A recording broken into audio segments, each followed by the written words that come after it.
So, aperture and depth of field. Now, a lot of people think this is about the most confusing part in photography, but that's only because people insist on teaching it in a really stupid way. There's a very easy way to understand aperture and it'll make perfect sense, I promise.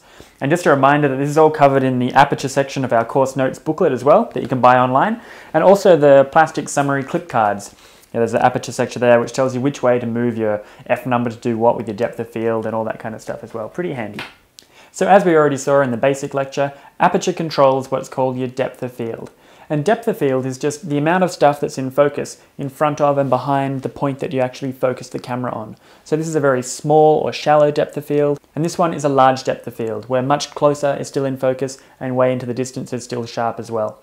So typically for a portrait type photo, where there's only one thing you're supposed to be looking at, your subject, you want the softest, blurriest background you can to make your subject stand out against it, look more 3D. So you want a small depth of field for that, blurry background. But contrast to that, in a landscape, you actually want a big depth of field because the close-up plants and flowers and the distant mountains and clouds, everything is interesting and you want the viewer's eye to be able to travel everywhere in the scene. So for a landscape, you want a big depth of field. And as we already saw in our basic photography lecture, using a bigger or a small depth of field to affect the background has a pretty significant impact on the photo. So here's a shot of a zebra using a fairly large depth of field. So the zebra is kind of sharp, the background is kind of sharp. It all feels quite flat and stuck together, as opposed to using a smaller depth of field where you can see now, beautiful blurry background. The zebra just leaps out against that. You can see individual hair detail on the mane. So what actually is aperture? Well, inside your lens, it's this variable sized hole, and you can just set that to be whatever size you want.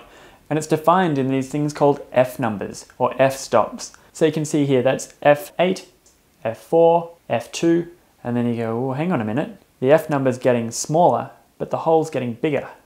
And that's about where most people get to trying to understand aperture. They suddenly realize there's this whole mental gymnastics you've got to go through to work out what on earth you're trying to do with your f number, to do what with the hole, and what does that do to the depth of field anyway, and it's all just way too confusing. But that's only confusing because for some strange reason, everyone insists on talking about the size of the aperture hole instead of the f number. You live in a world of f numbers. If you're setting your camera up to take a shot, you're scrolling the f number. You're watching the f number get bigger or smaller. You're not watching the size of the hole inside the lens. You hear phrases like, open the lens up more, or stop the lens down, use a bigger aperture. This is what apparently is supposed to go through your head if you're trying to take a photo of a person or a portrait shot. Obviously you want a small depth of field for a small amount of stuff in focus, and a nice blurry background. So you go, okay, we need a small depth of field. Well, it turns out you get a small depth of field with a large aperture hole. So you go, right, so I've got to flip it. All right, large aperture hole. How do you take a picture with a large aperture hole? Well, you've got to remember, actually a large aperture hole is a small f number. So you flip it again. Well, clearly that's just stupid. So if we just stick with f numbers, it turns out aperture is incredibly easy. Let's have a look. If you use a smaller f number, guess what? You get a smaller depth of field. If you use a larger f number, you get a larger depth of field. It's pretty straightforward. Now the actual range of f numbers you can scroll to depends on what lens you have, but some of them will go up to numbers about f40-ish and down to about f1 point something. So let's pretend f numbers go from about 1 to 40. So this photo was taken at f2.8. So as far as f numbers go, that's a small f number, gives us a small depth of field, a small amount of stuff in focus. But if we used a bigger f number, like f22, that's a big f number, big depth of field, big amount of stuff in focus. Another example you can see here, this photo was taken at f2.8, so that's a small f number, small depth of field. You can see the background is blurry and just Jess is sharp there in the front. If we used a large f number though, like f32, you can see the difference there. The background, everything is sharp now. But back on that small f number, small depth of field, of course, if I'd focused on that bollard halfway back or something, then that bollard would become in focus, and the ones behind it would be blurry, and the ones in front of it and Jess would be blurry. Obviously, whatever you focus on is going to be in focus. The f numbers just scroll up or down that depth of field around that point. So if you're taking a photo of a thing, a person, an animal, a subject, you want to use a small f number for a small depth of field, nice blurry background to help it stand out. But if you're taking a photo of a landscape shot where you want a big depth of field, you just use a big f number, like this one, f18. There's another way that I find some people find even easier to remember the whole f number thing, and that's just to try and imagine that there's a whole lot of f's lined up from the end of your lens going out into the distance. F, F, F, F, F, F, F, F, F. Now if you only wanted 2 of those f's to be in focus, Doesn't matter which two, whichever two you focus on, I guess. But if you only wanted 2 f's to be in focus, you'd pick f2. If you wanted, 10 f's to be in focus, you'd pick f10. If you wanted all 40 f's to be in focus, you just pick f40. Basically, you can boil it down to the more things you want in focus, the more f's you want. Aperture doesn't get any simpler than that, and it really is quite easy. Aperture really is your most powerful creative tool for making your photos look much more professional.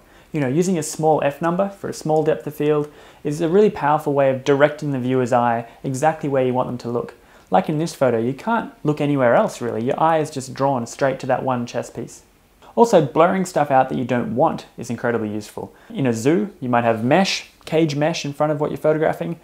In the real world, you're going to have a bird deep in a tree somewhere and there's little sticks in front of it, or there'll be bits of grass popping up in front of your lion. If you can actually focus carefully on your subject though, and use a very small f number for a small depth of field, you can make your subject nice and sharp, but anything in front, like these little sticks, start to become blurry. And if you use a small enough f number, and you can get close enough to that thing you're trying to blur out, you can actually make it disappear. Look at this example. This mesh here is a 1 centimeter mesh.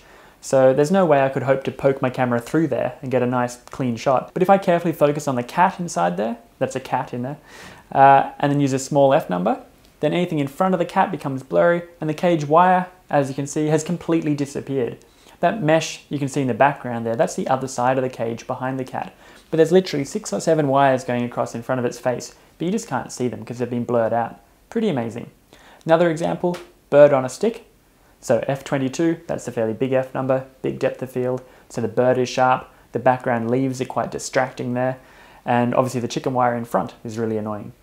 But if instead we just scroll down to a smaller f number, f5.6, and take the same shot again, then look at the difference there.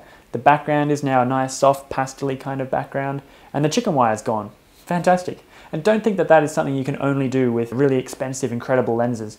I deliberately took that pair of photos with the cheapest, crappiest lens money can buy. But even with really cheap, dodgy lenses, you can do amazing things with your depth of field. So you're supposed to be thinking now, before you take a photo, ask yourself the question, where do you want the viewer's eye to go in this photo? What are we supposed to be looking at? Is there only one thing of interest, one subject? Then you probably want a small f number for a small depth of field, nice blurry background to make it stand out. But if there are multiple things at different distances, like a landscape, then you want a big f number for a big depth of field and make them all come out nice and sharp. Incidentally, if your camera has a landscape mode, basically that's just telling the camera to pick a larger f number for you so you get a larger depth of field. Or a portrait mode, that's just telling the camera to use a small f number, give us a bit of a smaller depth of field, nice blurry backgrounds. Now that's definitely better than auto mode, for sure. But it's nothing like as powerful as going over to aperture mode, like we're going to have a look at in a second, to really drag that f number exactly where we want. Because often, landscape mode doesn't pick a very big f number. It might pick about f7 or 8, whereas you could probably drag your f number all the way to f20 if you wanted to. So you can just get much more control and more exaggerated effects by going to aperture mode and telling the camera exactly what you want. It's worth realizing that the region of stuff that's nice and sharp is not actually centered around the point that you focused on. Turns out that about 2/3 of the in-focus stuff is behind where you're focused. Only 1/3 of it comes forward.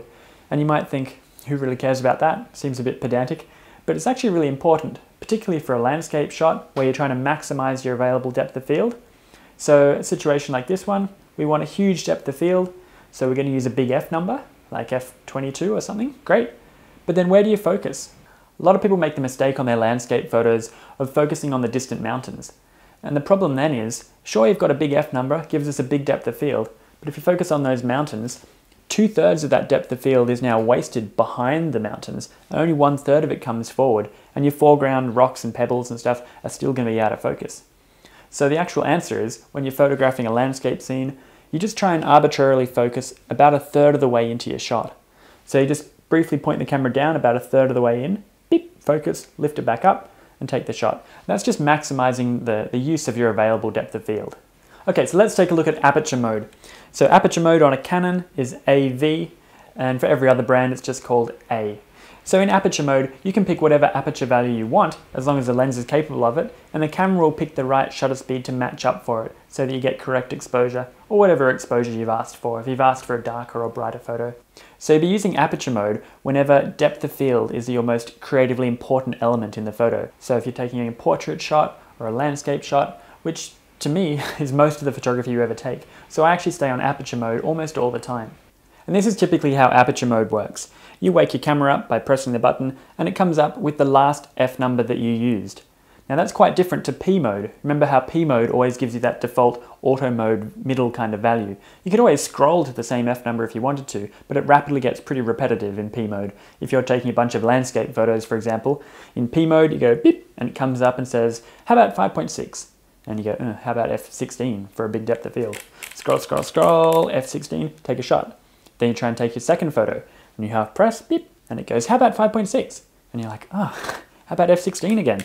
And you have to keep moving it. Or if the lighting changes or you point somewhere else, in P mode, you're not really nailing anything down. Everything keeps kind of shifting around. But in aperture mode, if you put in F16, it'll stay on F16 no matter what the lighting does or where you point the camera. The shutter speed will just keep being updated for you, so you end up with whatever exposure you asked for. Let's say you make the photo brighter. So you use your plus minus exposure compensation and you say +2. So now it's got to be a lot brighter. In aperture mode, it's not allowed to open the hole up anymore, because you're still saying the same F number, but somehow it's got to let more light in so your photo is brighter. So you'll just find that it leaves the shutter open for longer, so more light comes in. Or if you asked for a darker photo, you'd find it would just be using a faster shutter speed for you, so that not so much light got in. Basically, aperture mode, you pick your F number, it works out the shutter speed so that you end up with whatever exposure brightness you asked for. So looking here, obviously as we scroll our F number up bigger and bigger, getting a bigger depth of field, good for landscapes and so on, you're noticing the aperture hole is getting smaller, and therefore the shutter has to stay open longer and longer, so we still end up with that same correct exposure. That's something to be aware of. Really large F numbers, really small holes, they often end up requiring quite a long, slow photo, so you've got to hold the camera really steady or put it on a tripod or something. That's why landscape photographers and things always bother to bring a tripod, where someone else can just walk past with a happy snap and go, click, didn't need a tripod. But no, they're using such a big F number for such an amazing depth of field that the photo is going to be quite slow. Going the other way then, scrolling smaller and smaller F numbers, getting smaller depth of field, good for portraits, nice blurry backgrounds, and conveniently also nice fast photos at the same time. Just a point to note, don't expect to see the depth of field change when you're looking through your viewfinder. It's not actually till you get the photo back that you'll see the depth of field. Because when you're looking through the viewfinder in a DSLR, in fact the lens stays open to the largest hole it can, so you can see. Wouldn't be much good if you'd asked for f22, which is a really small hole, and the lens just shut down. You wouldn't be able to see through your camera anymore. So in fact it stays open no matter what F number you ask for until you actually take the shot, and then it briefly jumps down to a different size, takes the photo, then it opens back up again so you can see. It just means you can't see the depth of field changing in real time. The other thing to remember is you're not entirely safe anymore in aperture mode. It won't stop you selecting an F number even if there actually is no shutter speed to match up to it for that current lighting condition. Maybe it needs more than 30 seconds, or maybe it needs faster than the 4,000th of a second limit that the camera can do. So you can pick whatever F number you want as long as the lens can do it, but there just might not be a fast enough or a slow enough shutter speed to match up to it. So you've got to be aware of that. The camera will warn you. It'll sit there flashing the F number at you, or it might go red, or Nikons normally say high or low. There'll be some warning there letting you know that the F number you've picked is basically out of range for the current lighting conditions.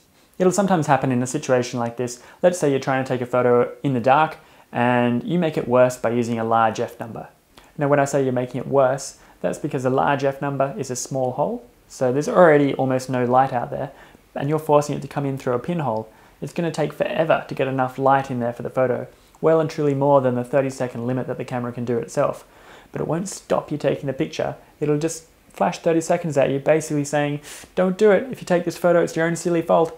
It'll just stay open for as long as it can, which is only 30 seconds, and then it'll give you a photo back that just looks dark. It's just it couldn't stay open long enough to give you the correct brightness. The same thing can also happen at the other end if you use too small an F number, so too big a hole, and you're pointing straight at the sun or some really bright light source. Then so much light comes gushing in there, the camera only really needs to be open for a millionth of a second to get the correct exposure. But you know, the quickest photo it can do is maybe 4,000th of a second, and still too much light's going to get in, and you'll end up with an overexposed photo. So that's a bit of a telltale. If you're looking at a photo and you just seem to be getting inexplicable exposure, like I asked for it to be brighter and it's not getting brighter, or something like that, it probably was telling you that there was something warning, something flashing at you, you just missed it.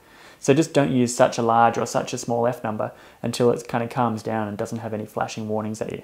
Another thing you can do to combat that is change your ISO, but we'll leave that to the ISO lecture. An interesting side effect you can get with using a large f number, apart from having a large depth of field, it actually tends to make any point light source turn into a bit of a star, starburst. It can look really cool. Some people hate it, but I think if it's used properly, it can be quite nice. So to get that effect, you have the sun actually hiding behind the leaf or the building or whatever it is, while you half press and set the exposure and focus, all that kind of stuff. Because remember, if you have the sun already in the shot, it might throw out your metering, and you'll end up with a silhouette. So you have the sun hidden, half press, beep, and then just move to the side just until the sun just starts bleeding over the corner of the building. Take the photo just before you go blind, basically. Obviously, don't look at the sun with a really long lens. This effect works better anyway with a very wide lens. If you look at the sun through a long lens, you actually risk going blind. It's like looking at it through a telescope. You can just burn a hole through the back of your head. So try not to do that.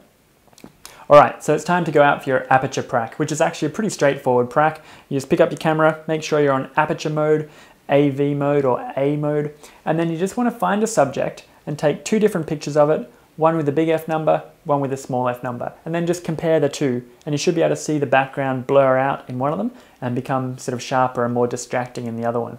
Like, look at these 2 photos. Which one of these has the smaller f number, the smaller depth of field? Definitely it's this one. In fact, the closer you get to your subject and the further away the background is, and the more you zoom your lens in, that'll all help to give you a nice blurry background. If you're really not able to see any difference between your big f number and your small f number shot, you just probably didn't pick a good example. You know, you got to get closer or find something that's not so many different things at a similar distance away. Just get closer. You'll get there in the end. You should be able to see a fairly dramatic difference. Another common problem you might have with this prac is if you're using your large f number, so for the big depth of field, you expect the whole thing to be nice and sharp. But you might actually have a problem where the big f number makes your photo so slow that you get camera shake. And in fact, the whole thing goes blurry just from subject movement and camera shake. Nothing to do with the f number. So if you're getting camera shake problems, then just turn your ISO up more. And then come back in and look at the next lecture, which is exploring shutter speed.